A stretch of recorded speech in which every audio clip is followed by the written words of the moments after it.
Hey everyone, what is going on? It is game day. I feel like we've been talking about this game all week because we have, but it's finally game day and we actually get to talk about the action happening in about less than an hour from now in Indianapolis, Indiana for the Sweet 16 matchup between Arkansas and Oral Roberts. Thanks for joining us. If you're joining us on Facebook, welcome. If you're joining us on the web, welcome. If you're on Facebook, tell us where you're going to watch the game from. I know a lot of people are excited. Dixon Street and Fayetteville is going to be hopping tonight. They've got two screens showing the game, so that's going to be exciting.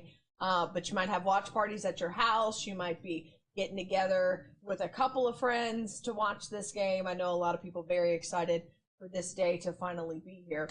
One of those people is our Mike Irwin. Mike, hello, welcome. Good to see you. I should pull my mic over. I forgot about that. But, you know, again, this is a game between Arkansas and Oral Roberts where everyone could say, oh, well, Arkansas beat them easily the first time they played them in the non-conference, but that's not necessarily the story today. Well, Oral Roberts is certainly an unlikely 15 seed to reach the Sweet 16, and mainly because of the way their team is made up. I mean, all year long, they've been a two-man scoring team. You know, their guard, their top guard, Max, it's really pronounced differently than it's Asmus. Asmus. He came in averaging right at 24 points a game, I think, led the NCAA in scoring. Well, in these two tournament games, he's upped it to 27 points per game average. And then Kevin O'Banner, who's their forward, their 6'7" forward, really more of a three-point shooter. He came in averaging almost 19. He's averaged almost 30 points per game in the two. So really, they've gone from being almost an exclusive two-man team to now even worse. 72% of their scoring is coming from those two guys.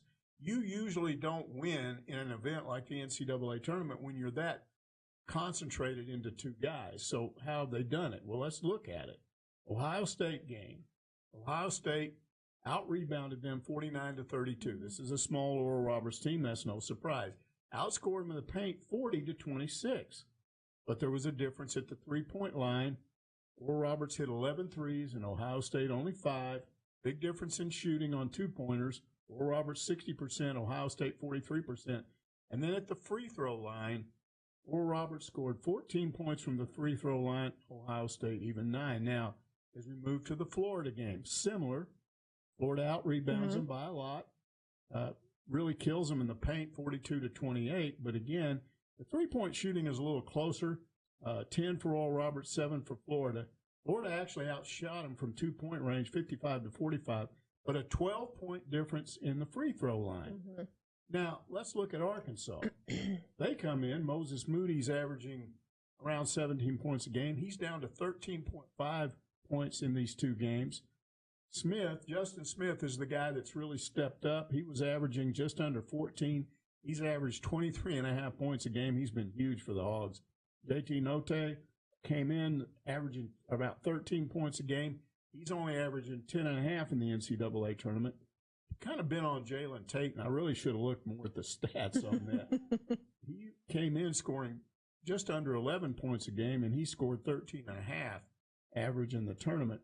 A big difference, though, Devo Davis, less than 8 points a game on the season, and he's averaging 13.5 in this tournament. So. Well, I think it's important to point out, Mike, as you talk about Devo Davis, that everyone wants to talk about, well, this Oral Roberts team is better now than they were when they played Arkansas back in December. But on the flip side of that coin, Devo Davis barely played that game against Oral Roberts. And now you see the way that this freshman is making such a big impact. And Jalen Williams as well. Yeah, Arkansas is a much better team than they were back in December. We know that. Yeah. So you've got two teams that improved. But the thing about Arkansas is they just have much more depth, much more balanced scoring, should be able to dominate inside.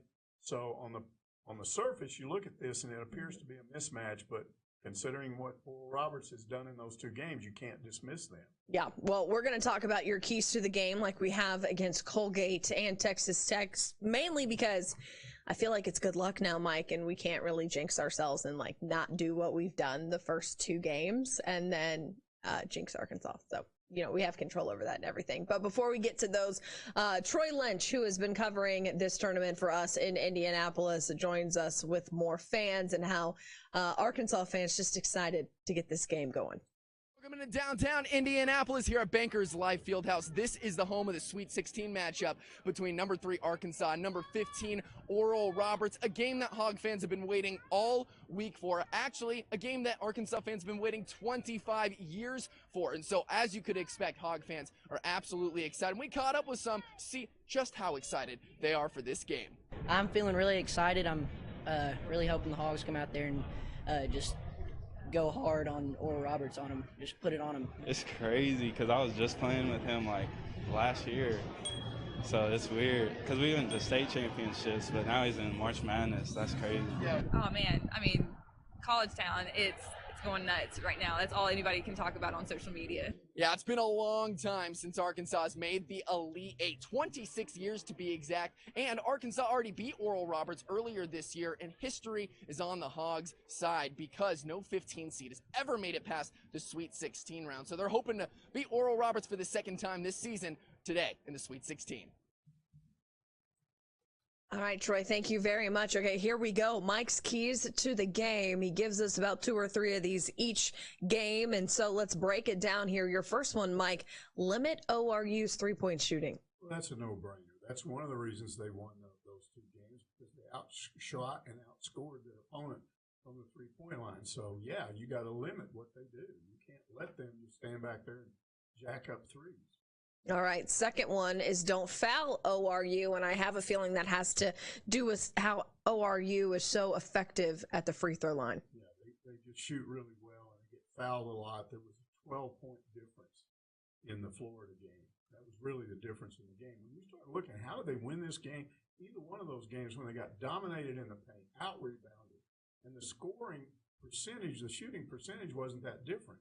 But the difference was the three-point shots and extra points at the line. So you cannot send them to the line, you know, an unusual number of times, because when they go to the line, they hit the, I mean, Asmus is almost 100% from the line in this tournament. He doesn't miss. Yeah, you know, a side note of that, you know, people might be watching and say, well, you know, Arkansas is pretty good from the free throw line as well. To put it into perspective, they've talked about Oral Roberts being one of the best, if not the best, free throw shooting teams in the history of college basketball. Yeah, they're really fabulous. And it really starts with him. He's the one that goes to the line a lot, and he's almost automatic. But on the other hand, Arkansas needs to put pressure on these guys and shoot free throws of their own. Don't get into a game where you've been to the line 2 times in a half, and they've been to the line 7 or 8 times in a half. Yeah. All right. And thirdly, Moses Moody needs to step up his scoring. I know you kind of detailed that a little bit before. Well, he's a one and done. He's one of the, theoretically, he's the best player in the history of Arkansas basketball at that age. Now, I don't know if that's true, but there's never been an Arkansas freshman that was going to the NBA after 1 year. And he's done that because he's good. And we've seen him have really good games. But he's just been okay in the NCAA tournament. I think he's due. I think he's due to score 20-plus. And I think somebody needs to do that to take a little bit of pressure off Justin Smith, who's kind of had to carry the scoring load for this team. All right, I think that's a great segue, Mike, into your player of the game, because as you've mentioned, it's got to be Moses Moody. I keep saying that, and it hasn't been in the first 2 games, but this one I just think, you know, third time's the charm. I don't know. I just think he's going to do it in this game. All right. I feel like I'm a little bit of a cheater because I picked Justin Smith this game, but at the end of the day, what do they say? If it's not broke, don't fix it. You've done that 3 times, and I've done that 3 times, and you've been right to twice. So yeah, I have. Strike me out if he stays that way again. Well, I know. I just keep going back to the guy that's reliable. And look, Justin Smith again. He came to Arkansas to be in the situation that he's in right now. Against Colgate, he had 27 points, 12 rebounds, had 5 steals. Against Texas Tech, he had 20 points, 6 rebounds. And so he is just dialed in right now. And they just need him to get going, because if he plays well, guys around him play well, and that includes your guy Moses Moody. So we'll see who scores more points in this game. But I think between Justin Smith playing well and Moses Moody playing well, then you'll start to get J.D. Note, Devo Davis, Jalen Williams, Jalen Tate, those kind of guys playing better and stepping up to the occasion. You know that they're ready to go, Mike. Question though, and this is a guy that we haven't talked about a lot at all, is Connor Vanover. And he's a guy who was in the starting lineup for Musselman down the stretch, and is valuable under the basket. And of course he can hit the three, but we haven't really seen any Vanover this tournament. You never really fully kind of understand why Coach Muss decides to play him, but he does all the research, and he looks at certain games. This may be a game where he starts. I don't know. Jalen Williams hasn't scored a lot, but I think he's important in this game too. I think it's defense. I have a question for you. Yeah. How do you get Asmus out of ABMAS? So there's no Asmus. It's ABMAS. How do you get Asmus out of that? So what I've been told is it's German, and the B is silent. It's just Asmus. It's not Amos, is it? There's an S sound. Asmus. And I know this because I watched a video of Max Asmus himself saying, "My name is Max Asmus." Yeah. It's kind of like when Tua Tagovailoa came on the scene and everyone had to watch that YouTube video of Tua saying, "My name is Tua Tagovailoa." So how is ABANOR, a banner, banner? I mean, is he German too? I don't know. Banner. I have no idea. In the pronunciation, but it's not in the spelling. It's just weird. Two guys like that, you look at those names and go, what in the world is this? Yeah, I remember we were doing a show earlier in the week, and I was like, I'm pretty sure it's Asmus, and then one of our production guys was like, it's Abmus, and I was like, I don't know. I just watched a video, and I think it's Asmus. I'm going to the Asmus. Look, it's okay. So it's not Asmus. It's not Asmus. I got that wrong. It's okay. It is okay. It's all right. Hey, hopefully we don't have to say his name for much longer because Arkansas can get a win, move to the Elite Eight. Mike, how excited would you be to be covering an Elite Eight team again? It'd be good. It'd be the first time since the Final Four year in 1995. So that's been a long time. It has been a long time, but at least we were alive. I keep taking shots at Troy every single time we bring up the 90s. Guys, thanks so much for watching. I know that all of you are excited for this game, and hopefully we'll be talking about a win. Join us at halftime. Mike and I will be talking about how we feel about how the game is going so far. But until then, enjoy it. Thank you so much for joining us, and we'll see you at the half.